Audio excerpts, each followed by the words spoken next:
പാല് കൊടുക്കുമ്പോൾ കുഞ്ഞ് പെട്ടെന്ന് ചുമയ്ക്കുകയോ ശ്വാസം കിട്ടാതെ മുഖം നീലിക്കുകയോ ചെയ്താൽ നമ്മൾ ആകെ പേടിച്ചു പോകും.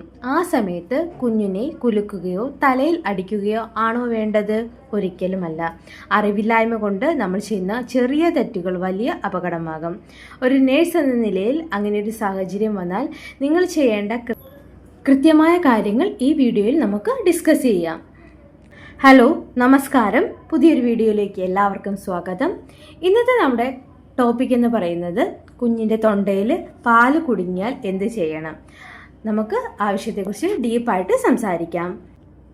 നവജാത ശിശുക്കളുള്ള വീടുകളിൽ ഏറ്റവും പേടിപ്പെടുത്തുന്ന ഒരു നിമിഷമാണ് കുഞ്ഞിന് പാല് കൊടുക്കുമ്പോൾ അത് തൊണ്ടയിൽ കുടുങ്ങുന്നത്. കുഞ്ഞ് പെട്ടെന്ന് ചുമയ്ക്കുകയോ ശ്വാസം കിട്ടാതെ മുഖം നീലിക്കുകയോ ചെയ്താൽ നമ്മൾ ആകെ പരിഭ്രമിക്കും. പലപ്പോഴും പേടി കാരണം നമ്മൾ ചെയ്യുന്ന ചില കാര്യങ്ങൾ കുഞ്ഞിൻ്റെ ജീവന് തന്നെ ഭീഷണിയായേക്കാം. അതുകൊണ്ട് അങ്ങനെ ഒരു സാഹചര്യം വന്നാൽ എന്തു ചെയ്യണം എന്ന് നമുക്ക് വിശദമായി സംസാരിക്കാം. ഇത് ഓരോ അമ്മമാരും അച്ഛന്മാരും തീർച്ചയായും അറിഞ്ഞിരിക്കേണ്ട ഒന്നാണ്. എന്തുകൊണ്ട് ഇങ്ങനെ സംഭവിക്കുന്നു? ആദ്യം നമ്മൾ മനസ്സിലാക്കേണ്ടത് കുഞ്ഞുങ്ങളുടെ ശ്വാസനാളവും അന്നനാളവും വളരെ അടുത്താണ്. പാല് കുടിക്കുമ്പോൾ അത് അറിയാതെ ശ്വാസനാളത്തിലേക്ക് കടക്കുന്നതിനാണ് ആസ്പിരേഷൻ എന്ന് പറയുന്നത്. കുഞ്ഞിനെ പൂർണ്ണമായി കിടത്തി പാല് കൊടുക്കുന്നത് കൊണ്ടോ കുഞ്ഞു പാല് കുടിച്ചുകൊണ്ടിരിക്കുമ്പോൾ ഉറങ്ങിപ്പോകുന്നത് കൊണ്ടോ ആണ് ഇത് സംഭവിക്കുന്നത്. ഇത് ശ്വാസം തടസ്സപ്പെടാൻ കാരണമാകുന്നു. ഇതിൻ്റെ ലക്ഷണങ്ങൾ നമുക്ക് എങ്ങനെ തിരിച്ചറിയാം എന്നാണ് സംസാരിക്കുന്നത് അടുത്തതായിട്ട്.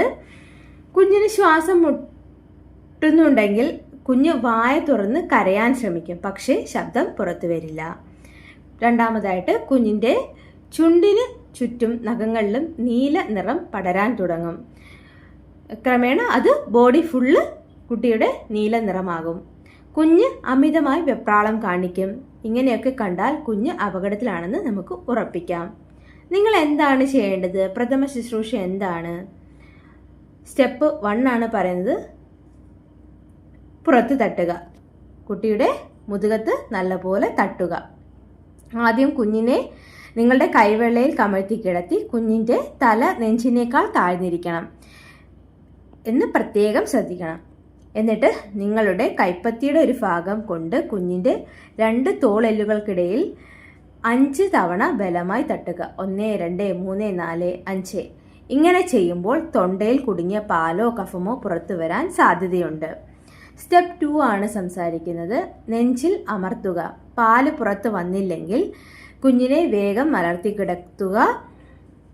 നിങ്ങളുടെ 2 വിരലുകൾ ഉപയോഗിച്ച് കുഞ്ഞിൻ്റെ നെഞ്ചിൻ്റെ മധ്യഭാഗത്ത് 5 തവണ അമർത്തുക.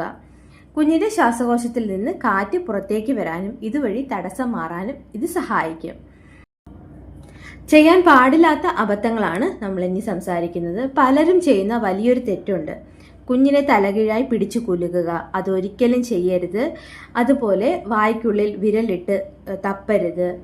ഇത് തൊണ്ടയിലിരിക്കുന്ന സാധനത്തെ കൂടുതൽ ഉള്ളിലേക്ക് തള്ളാനേ സഹായിക്കൂ. കുഞ്ഞ് ശക്തമായി ചുമയ്ക്കുന്നുണ്ടെങ്കിൽ കുഞ്ഞിനെ തനിയെ ചുമയ്ക്കാൻ അനുവദിക്കുക. അതാണ് ഏറ്റവും നല്ലത്. കുഞ്ഞിന് പാല് കൊടുത്തു കഴിഞ്ഞാൽ 20 മിനിറ്റെങ്കിലും തോളിലിട്ട് തട്ടിക്കൊടുക്കാൻ, അതായത് ബർപ്പിംഗ് ചെയ്യാൻ മറക്കരുത്. എപ്പോഴും കുഞ്ഞിൻ്റെ തല അല്പം ഉയർത്തി വെച്ച് വേണം പാല് കൊടുക്കാൻ. പാല് കുടിച്ചു കഴിഞ്ഞാൽ വശങ്ങളിലേക്ക് തിരിച്ചു കിടത്തുന്നത് പാല് പുറത്തേക്ക് വന്നാലും ശ്വാസനാളത്തിൽ കുടുങ്ങാതിരിക്കാൻ സഹായിക്കും. അപ്പോൾ ഈ അറിവ് എല്ലാവർക്കും ഉപകാരപ്പെട്ടു എന്ന് വിചാരിക്കുന്നു. ചെറിയ ഒരു അറിവ് ഒരു വലിയ അപകടം ഒഴിവാക്കാൻ സഹായിക്കും. ഇതുപോലുള്ള കൂടുതൽ ആരോഗ്യ അറിവുകൾക്കായി നമ്മുടെ ചാനൽ ഫോളോ ചെയ്യുക. ഇതുവരെ തന്ന എല്ലാ സപ്പോർട്ടിനും നന്ദി. Thank you for watching video. അടുത്ത വീഡിയോയുമായി വീണ്ടും കാണാം. അതുവരയ്ക്കും ബൈ.